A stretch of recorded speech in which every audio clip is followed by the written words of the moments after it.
5 января средний взвешенный курс таджикского сомони к доллару США составил 10,20 сомони к $1. Курс сомони к рублю составил 0,14 сомони за 1 рубль. Курс сомони к евро составил 10,82 сомони за 1 евро.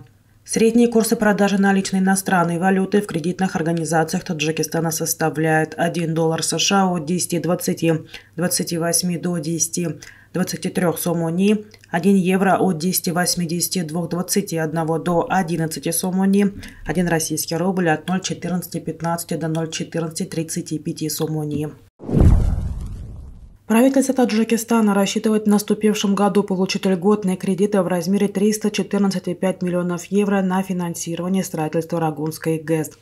Об этом говорится в программе государственных внешних заимствований республики на 2023 год и прогнозных показателей на 2024-2025 годы. В документе не уточняются источники кредитования. Ранее в Центральном офисе Европейского инвестиционного банка сообщили, что совместно с Европейской комиссией работает над определением возможностей и условий финансирования Рагунского проекта.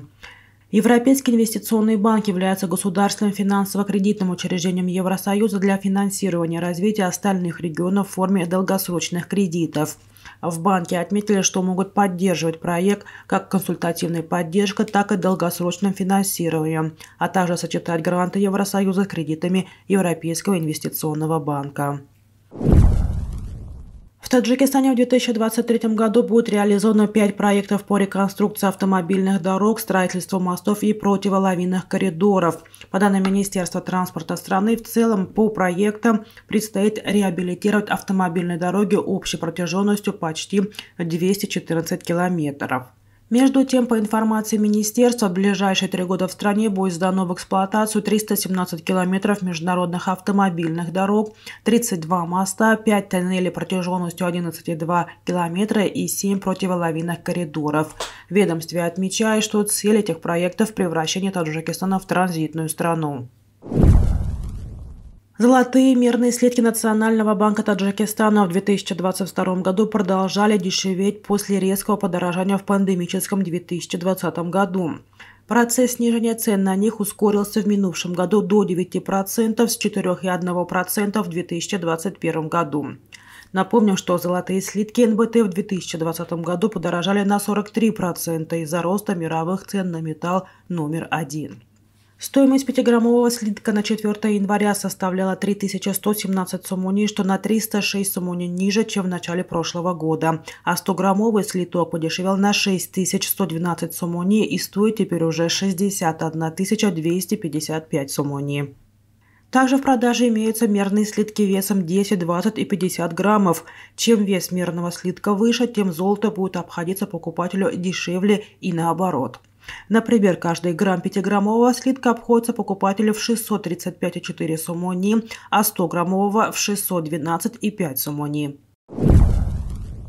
В аэропортах Ташкента, Самарканда, Бухары, Ферганы и Ургенча 2 января состоялась торжественная церемония открытия филиалов системы Tax Free, которые были созданы Государственным налоговым комитетом и начали работу в тестовом режиме. Об этом сообщил пресс-служба Узбекистан Аэропорт.